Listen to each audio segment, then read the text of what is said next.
खबरदार रहने के लिए चैनल को सब्सक्राइब करें और प्रेस करें बेल आइकन। नमस्कार, मैं हूं प्रवीण और आप देख रहे हैं इंडिया टाइम 24 न्यूज। 15 जून को हुई झड़प के बावजूद भी भारत चीन सीमा विवाद लगातार बना हुआ है। बार बार हो रही सैन्य वार्ताओं के बावजूद भी कोई समाधान नहीं निकला है।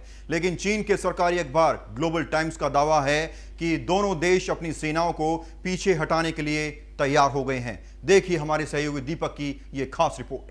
भारत चीन के बीच तमाम सैन्य वार्ताओं के बावजूद भी लाइन ऑफ एक्चुअल कंट्रोल यानी एलएसी पर तनाव जस का तस बना हुआ है। 30 जून को 12 घंटे तक चली कोर कमांडरों की बातचीत से कोई रास्ता नहीं निकल पाया।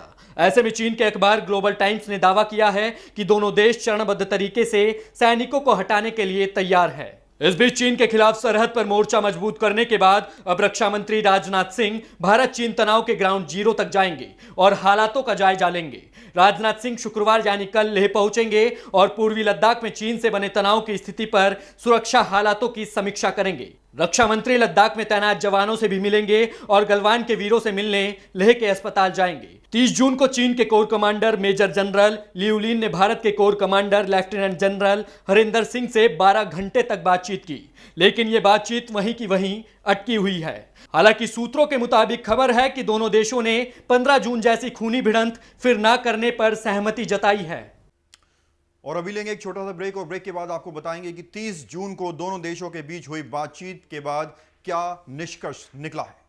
आशीर्वाद nursing home heart and diabetes centre सभी आधुनिक सुविधाओं से परिपूर्ण world class multi speciality nursing home, 24 hours emergency services and helping staff. 18 वर्षों से ग्राहकों की सेवा में उपलब्ध डॉक्टर प्रमोद तोमर द्वारा संचालित विकास नगर का सर्वश्रेष्ठ नर्सिंग होम, जहां हर बीमारी का होता है सफल इलाज, वो भी अफोर्डेबल फीस में। और ब्रेक के बाद आपका स्वागत है। चलिए अब आपको बताते हैं हाल ही में दोनों देशों के बीच हुई बातचीत में क्या कुछ सहमति बनी है। 30 जून की बातचीत के बाद दोनों देशों के बीच सहमति बनी है कि 72 घंटों तक दोनों पक्ष एक दूसरे पर निगरानी रखेंगे कि जिन बातों पर एक राय बन गई उसे जमीन पर उतारा जा रहा है या फिर नहीं। इधर चीनी अखबार ग्लोबल टाइम्स ने दावा किया है कि भारत और चीन एलएसी पर तनाव कम करने पर सहमत हो गए हैं और दोनों देशों में चरणबद्ध तरीके से सैनिकों को हटाने पर सहमति बन गई है।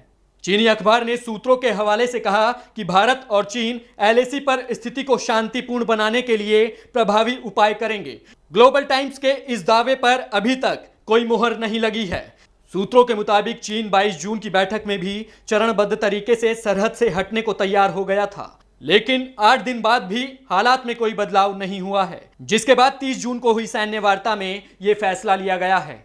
अब देखना यह होगा कि चीन अपनी हरकतों से बाज आता है या नहीं। अगर चीन चालबाजी दिखाता है तो सीमा पर विवाद और ज्यादा बढ़ सकता है। इस खबर में फिलहाल इतना ही। देश और दुनिया की तमाम खबरों के लिए आप बने रहिए हमारे साथ और देखते रहिए इंडिया टाइम 24 न्यूज। खबरों से खबरदार रहने के लिए चैनल को सब्सक्राइब करें और प्रेस करें बेल आइकन।